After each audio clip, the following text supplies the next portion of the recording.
لوگ کیچڑ سے بچ کر چلتے ہیں تاکہ کپڑے خراب نہ ہو جائے، اور کیچڑ کو یہ گھمنڈ ہونے لگتا ہے کہ لوگ اس سے ڈرتے ہیں۔ ہمارے ارد گرد بھی کچھ انسان اسی غرور میں رہتے ہیں۔ مغرور آدمی اس پرندے کی طرح ہے جو آسمان کی طرف جتنا بلند ہوتا جاتا ہے، لوگوں کی نظروں میں اتنا ہی چھوٹا ہوتا جاتا ہے۔ جو لوگ دوسروں کو اپنے فائدے کے لیے استعمال کرتے ہیں، ایک دن وہ خود بھی کہیں نہ کہیں استعمال ہو جاتے ہیں، کیونکہ یہ دنیا مکافات عمل ہے، جو بولو گے وہی کاٹو گے۔ حضرت علی سے کسی نے پوچھا، میں بہت کوشش کرتا ہوں کہ صبح نماز پڑھوں پر اٹھا نہیں جاتا۔ حضرت علی نے ارشاد فرمایا، یہ نیند کی وجہ نہیں ہے، بلکہ تم جو سارے دن میں گناہ کرتے ہو، وہ تمہاری گردن میں توق، ہاتھوں میں ہتھکڑی اور پاؤں میں بیڑیا بن کر تمہیں اٹھنے نہیں دیتا۔ مردانگی کی بہترین سطح یہ ہے کہ مرد کی وجہ سے عورت کی آنکھ میں آنسو نہ آئے۔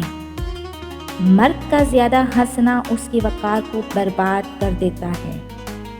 زندگی کی ٹھوکریں بڑی نرالی ہوتی ہیں، جب بھی لگتی ہیں یا کسی کی اصلیت دکھا دیتی ہے یا کچھ نہ کچھ سکھا دیتی ہے۔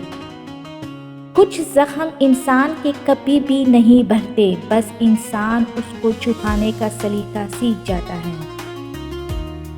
سب سے ذلیل ترین انسان وہ ہے جسے حق اور سچ کا پتہ ہو اور وہ پھر بھی جھوٹ کے ساتھ کھڑا رہے۔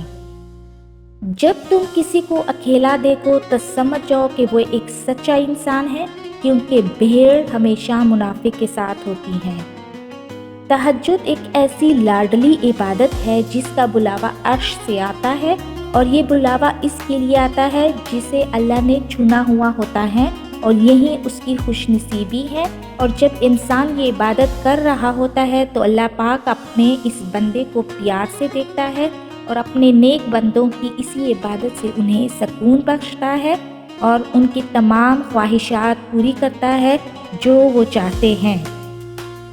عزت بہت مہنگی چیز ہے، اس کی امید سستے لوگوں سے مت رکھیے۔ دل میں اترنے کے لیے سیڑھیوں کی نہیں بلکہ اچھے الفاظ اور اچھے اخلاق کی ضرورت ہوتی ہے۔